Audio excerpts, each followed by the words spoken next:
नमस्कार। आकाशवाणी जयपुर अजमेर से प्रस्तुत हैं प्रादेशिक समाचार।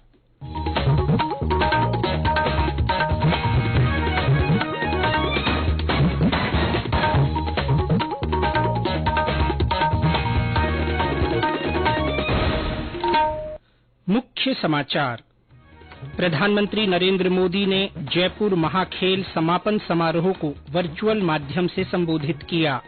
कहा, केंद्र सरकार जिला और स्थानीय स्तर पर खेल सुविधाएं बढ़ा रही है। प्रधानमंत्री कल बेंगलुरु में भारत ऊर्जा सप्ताह का उद्घाटन करेंगे। जैसलमेर का मरु महोत्सव का आज अंतिम दिन, रंगारंग कार्यक्रमों की धूम। डूंगरपुर के बेणेश्वर धाम में मुख्य मेला आज, बड़ी संख्या में श्रद्धालु पहुंचे। और प्रदेश में ज्यादातर स्थानों पर तापमान में बढ़ोतरी, अधिकतर जगहों पर न्यूनतम तापमान 10 डिग्री सेल्सियस से ऊपर।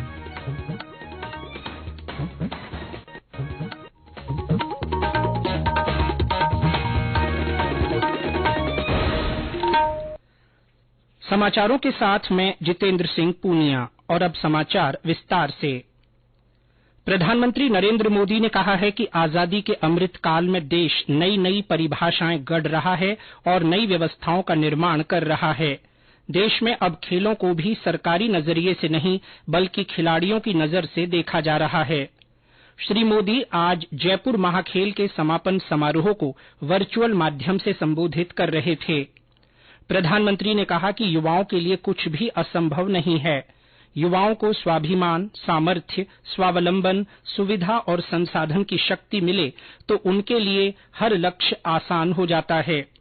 उन्होंने कहा कि इस वर्ष के बजट में खेल विभाग को करीब 2,500 करोड़ रुपए आवंटित किए गए हैं, जो वर्ष 2014 की तुलना में 3 गुना ज्यादा है। इस बार देश के बजट में खेल विभाग को करीब 2,500 करोड़ रुपए का बजट मिला है, जबकि 2014 से पहले खेल विभाग का बजट 800-850 करोड़ रुपए के आसपास ही रह जाता था। यानी 2014 के मुकाबले देश के खेल विभाग के बजट में लगभग 3 गुना बढ़ोतरी हुई है। इस बार अकेले खेलो इंडिया अभियान के लिए ही 1,000 करोड़ रुपए से ज्यादा बजट दिया गया है। प्रधानमंत्री ने कहा कि पहले देश के युवाओं में खेल का जज्बा और प्रतिभा होती थी, लेकिन संसाधन तथा सरकारी सहयोग की कमी हर बार आड़े आ जाती थी। अब इन चुनौतियों का समाधान किया जा रहा है।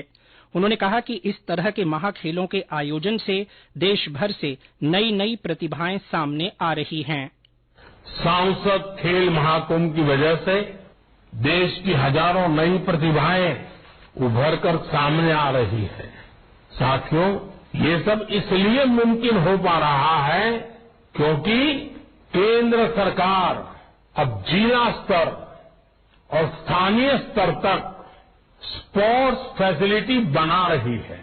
अब तक देश के सैकड़ों जिलों में लाखों युवाओं के लिए स्पोर्ट्स इंफ्रास्ट्रक्चर तैयार किया गया है। राजस्थान में भी केंद्र सरकार द्वारा अनेक शहरों में स्पोर्ट्स इंफ्रा का निर्माण हो रहा है।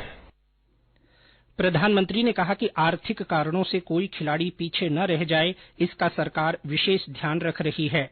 प्रमुख खेल पुरस्कारों में दी जाने वाली राशि भी 3 गुना बढ़ा दी गई है। श्री मोदी ने कहा कि खिलाड़ियों के अलावा आम लोगों के लिए भी फिटनेस का बहुत महत्व है। इसीलिए खेलो इंडिया के साथ साथ देश के लिए फिट इंडिया भी बड़ा मिशन है।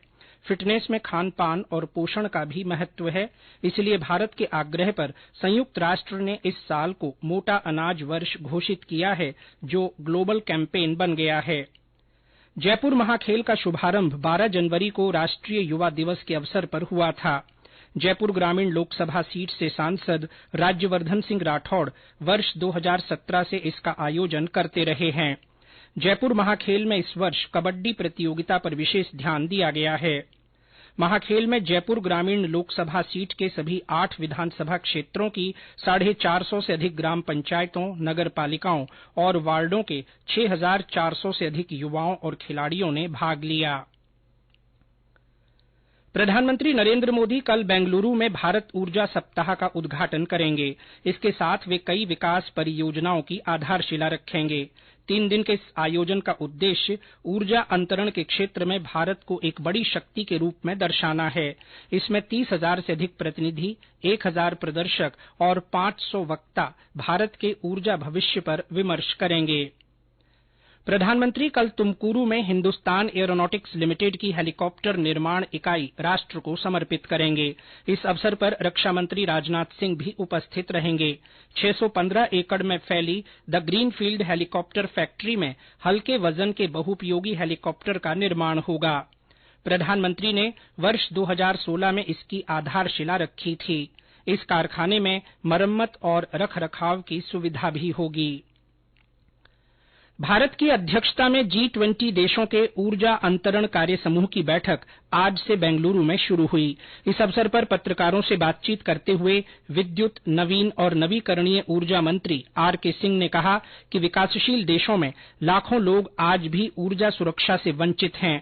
जब तक उन्हें किफायती दरों पर स्वच्छ ऊर्जा उपलब्ध नहीं कराई जाती है, तब तक वे हरित ऊर्जा की ओर नहीं जाएंगे।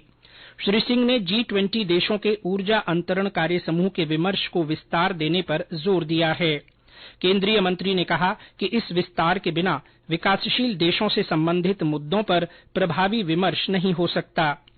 श्री सिंह ने भारत में ऊर्जा अंतरण के क्षेत्र में सफलताओं की चर्चा करते हुए कहा कि भारत अक्षय ऊर्जा के सबसे अधिक उपयोग वाले देशों में से एक है और स्थापित ऊर्जा क्षमता के मामले में विश्व का चौथा सबसे बड़ा देश है। बैठक में ऊर्जा वितरण में प्रौद्योगिकी संबंधी कमी, कम लागत पर आर्थिक संसाधन उपलब्ध कराने, ऊर्जा सुरक्षा और आपूर्ति श्रृंखला में विविधता, उद्योगों से कम कार्बन उत्सर्जन और भविष्य के ईंधन पर प्रमुखता से चर्चा होगी। देश भर में इस महीने की 15 तारीख को गेहूं की ई-नीलामी होगी। यह ई-नीलामी का दूसरा चरण होगा।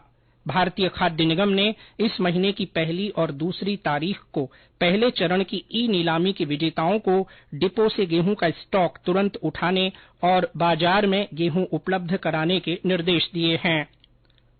उपभोक्ता कार्य, खाद्य और सार्वजनिक वितरण मंत्रालय ने कहा है कि गेहूं की ई-नीलामी से गेहूं और इसके आटे के मूल्य में कमी आएगी। ये समाचार आकाशवाणी जयपुर अजमेर से प्रसारित किए जा रहे हैं। समाचारों में आपका फिर स्वागत है। संगम बेणेश्वर धाम पर जैसलमेर में चल रहे मरु महोत्सव का आज सांस्कृतिक कार्यक्रमों के साथ समापन होगा।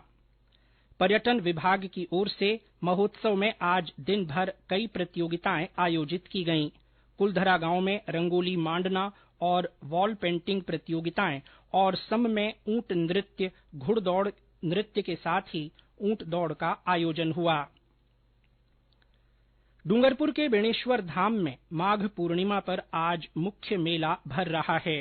इस मेले में सुबह से ही बड़ी संख्या में श्रद्धालु पहुंच रहे हैं। और ब्यौरा हमारे डूंगरपुर संवाददाता चिंतन जोशी से।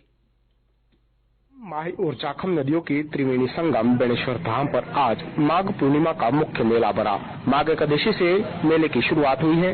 इसके बाद से मेला अपने परवान पर है। हजारों की संख्या में राजस्थान समेत महाराष्ट्र, मध्य प्रदेश, गुजरात से माँ भक्त यहाँ पहुँच रहे हैं। माँ भक्त मंदिरों में दर्शन कर रहे हैं। वहीं सोम, माही और जाखम नदियों के त्रिवेणी संगम में डुबकी लगा रहे हैं। माघ पूर्णिमा को लेकर आज महंत अच्युतानंद महाराज की पालकी यात्रा निकाली गई। ये पालकी यात्रा साबला हरि मंदिर से रवाना हुई। पालकी यात्रा बेणेश्वर धाम पर पहुंची। वहीं आज पूर्व मुख्यमंत्री वसुंधरा राजे भी बेणेश्वर पहुंची। ये मेला अगले 5 दिनों तक चलेगा।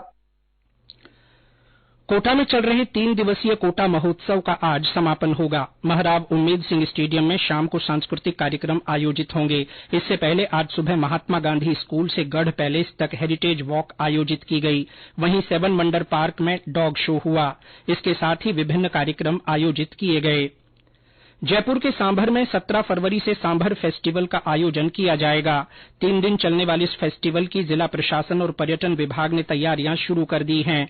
जयपुर जिला कलेक्टर प्रकाश राज पुरोहित ने कल फेस्टिवल की तैयारियों के सिलसिले में अधिकारियों की बैठक ली। श्री राज पुरोहित ने बताया कि काइट, धुलंडी, तीज और गणगौर फेस्टिवल के बाद अब सांभर फेस्टिवल देशी विदेशी सैलानियों के आकर्षण का केंद्र बनने जा रहा है। चिकित्सा और स्वास्थ्य विभाग स्वास्थ्य जागरूकता कार्यक्रमों में अब शिक्षकों और विद्यार्थियों की मदद लेगा।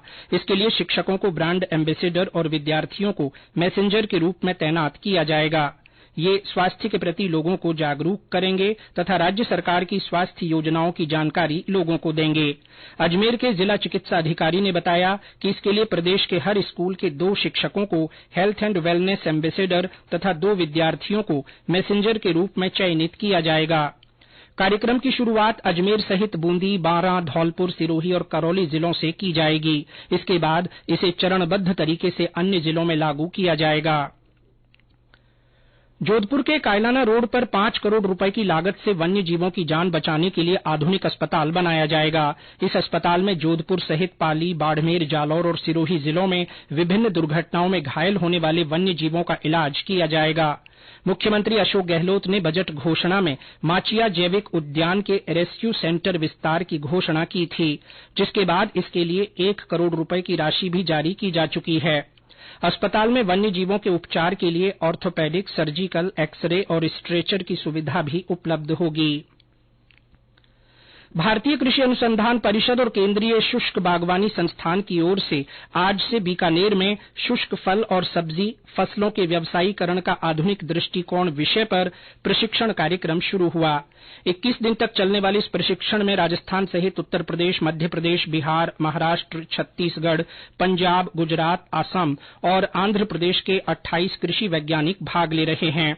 प्रशिक्षण कार्यक्रम के उद्घाटन सत्र को संबोधित करते हुए स्वामी केशवानंद राजस्थान कृषि विश्वविद्यालय के कुलपति डॉ अरुण कुमार ने कहा कि शुष्क बागवानी एक महत्वपूर्ण विषय है और इसके अंतर्गत अनेक फल और सब्जी की फसलें आती हैं। इन फसलों से किसानों को साल भर आय होती है। उन्होंने कहा कि प्रशिक्षण पाकर कृषि वैज्ञानिक इन फसलों के उत्पादन को बेहतर बनाने की दिशा में काम करेंगे। कृषि विश्वविद्यालय जोधपुर गोद लिए गए खुड़ियाला गांव को स्मार्ट गांव बना रहा है। विश्वविद्यालय की ओर से गांव को हरा भरा करने के लिए 16 बीघा जमीन पर ऑक्सीजोन पार्क विकसित किया गया है, जिसमें करीब 1600 पौधे लगाए गए हैं। विश्वविद्यालय ने इस गांव को 2 साल पहले गोद लिया था। केंद्रीय संचार ब्यूरो जयपुर की ओर से कल से जयपुर में मल्टीमीडिया प्रदर्शनी आयोजित की जाएगी। ब्यूरो की अपर महानिदेशक ऋतु शुक्ला ने बताया कि 5 दिन की इस प्रदर्शनी में केंद्र और राज्य सरकार की विभिन्न लोक कल्याणकारी योजनाओं की जानकारी दी जाएगी। इसमें अत्याधुनिक तकनीकों का इस्तेमाल किया जा रहा है। प्रदर्शनी को दर्शकों के लिए मनोरंजक और आकर्षक बनाया गया है। इस दौरान कई प्रतियोगिताओं का आयोजन भी किया जाएगा। आकाशवाणी समाचार जयपुर ने अपने श्रोताओं में मोटा अनाज के प्रति जागरूकता के लिए संदेश श्रृंखला शुरू की है। इसमें श्रोता संदेश भेजकर बता सकते हैं कि वे अपने भोजन में मोटा अनाज किस तरह काम में लेते हैं। आज का संदेश हमें चित्तौड़गढ़ जिले के श्रोता ने भेजा है। मैं मोहनलाल गुजर, गांव चौलवा कंथारा, पोस्ट वसुंधरा, तहसील जिला चित्तौड़गढ़। मोटा अनाज के तौर पर हम खाने में शामिल कर सकते हैं। जवार और बाजरे की रोटी बहुत ही स्वादिष्ट एवं पौष्टिक होती है। साथ में ही मेथी और पालक की सब्जी के साथ खाते तो फिर स्वाद और ज्यादा बढ़ जाता है। यह शरीर के लिए बहुत ही लाभदायक है। जय जवान जय किसान, जय हिंद। हमारे अन्य श्रोता भी मोटा अनाज के बारे में अपने संदेश लिखकर या रिकॉर्ड कर व्हाट्सएप नंबर 9414052368 पर भेज सकते हैं। प्रदेश में अधिकतर स्थानों पर तापमान में बढ़ोतरी दर्ज की गई है। दिन के समय धूप में तेजी होने लगी है, जबकि सुबह और शाम को सर्दी का असर बना हुआ है। मौसम विभाग के अनुसार ज्यादातर इलाकों में न्यूनतम तापमान 10 डिग्री सेल्सियस से अधिक रिकॉर्ड किया गया है। सबसे अधिक तापमान डूंगरपुर में 15.3 डिग्री सेल्सियस दर्ज हुआ।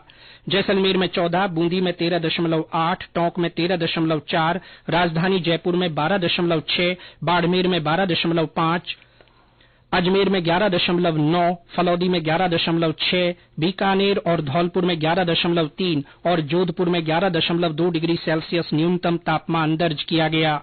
मौसम विभाग से प्राप्त जानकारी के अनुसार अगले 3-4 दिन तक मौसम शुष्क रहने की संभावना है। आज संत रविदास जयंती है। इस अवसर पर प्रदेश में कई कार्यक्रम आयोजित किए जा रहे हैं।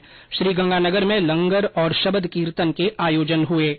प्रधानमंत्री नरेंद्र मोदी ने संत रविदास जयंती की देशवासियों को शुभकामनाएं दी हैं। मुख्यमंत्री अशोक गहलोत ने भी संत रविदास को नमन करते हुए कहा है कि उन्होंने जीवन पर्यंत मानव सेवा को अपना लक्ष्य बनाया और सामाजिक समानता, एकता और समता का संदेश दिया। और अंत में मुख्य समाचार एक बार फिर। प्रधानमंत्री नरेंद्र मोदी ने जयपुर महाखेल समापन समारोह को वर्चुअल माध्यम से संबोधित किया। श्री मोदी ने कहा कि केंद्र सरकार जिला और स्थानीय स्तर पर खेल सुविधाएं बढ़ा रही है। प्रधानमंत्री कल बेंगलुरू में भारत ऊर्जा सप्ताह का उद्घाटन करेंगे। जैसलमेर का मरु महोत्सव का आज अंतिम दिन है। रंगारंग कार्यक्रम आयोजित किए जा रहे हैं। डूंगरपुर के बेणेश्वर धाम में मुख्य मेला आज भर रहा है। बड़ी संख्या में श्रद्धालु पहुंचे हैं। और प्रदेश में ज्यादातर स्थानों पर तापमान में बढ़ोतरी हुई है। अधिकतर जगहों पर न्यूनतम तापमान 10 डिग्री सेल्सियस से ऊपर दर्ज किया गया। इसके साथ ही प्रादेशिक समाचार बुलेटिन समाप्त हुआ। नमस्कार।